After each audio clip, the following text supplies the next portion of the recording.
I think about the day when she was born and I held her in my hands. A father's love. Oh my God, if you ever met my daughter, I mean, just look at her pictures.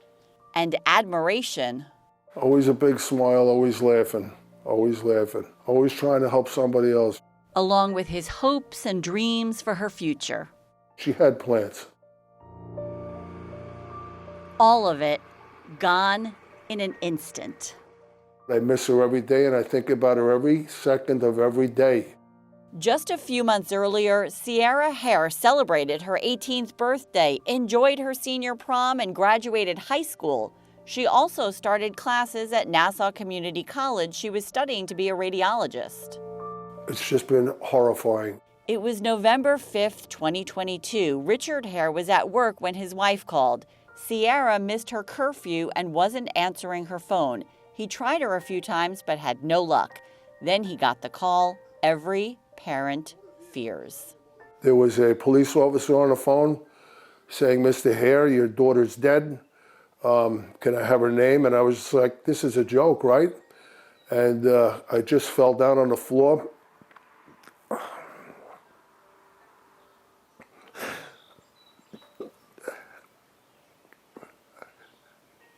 And the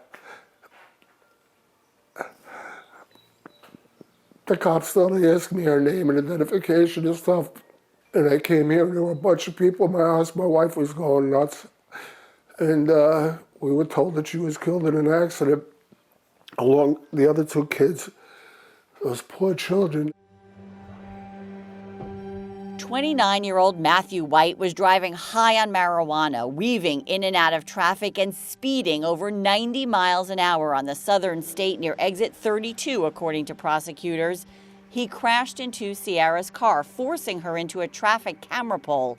Sierra, her friend 18-year-old Florence Operson, and 22-year-old Jean-Marc Miller all died. I don't want to hear that he made a mistake. He killed my daughter and two other children.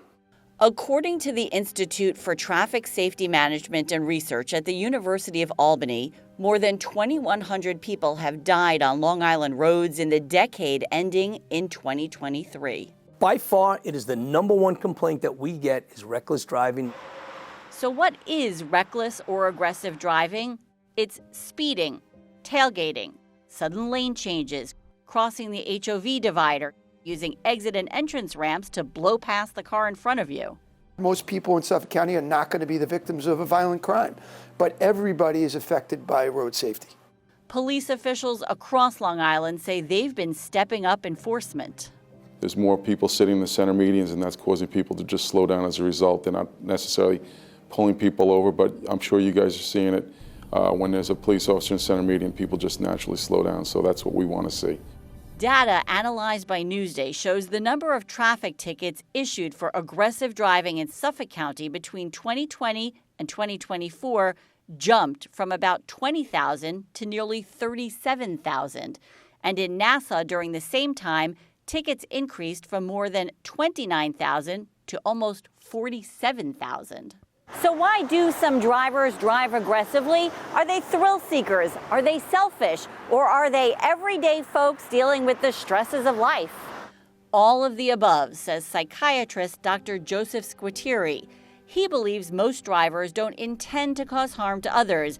But he says if you already have a short fuse before you get into the car, it's probably not going to take much to send you over the edge. Taking a couple of deep breaths and holding it for about 10 seconds can be really helpful to just kind of bring your blood pressure and your stress level down and not taking everything personally right on the road. I think that happens a lot. I think some young people forget you're driving a machine that easily can kill somebody. I think slowly we're getting the message out there. It's a simple message that could ultimately save lives. There are some people that choose to completely ignore it when they get behind the wheel. They, for some reason or another, feel that where they're trying to get to is more important than everybody else's safety. White is now serving 4.5 to 13.5 years in prison after pleading guilty to aggravated vehicular homicide, second-degree manslaughter, and other charges. Sierra's family celebrated what would have been her 21st birthday by laying flowers at her grave and having a service in their home. Richard told me he can't think about the future his daughter will never have. It's just too painful. Instead, he's begging drivers to consider this the next time you get behind the wheel. Try to think of others before you think of yourself. In Lindenhurst, I'm Shari Einhorn for Newsday TV.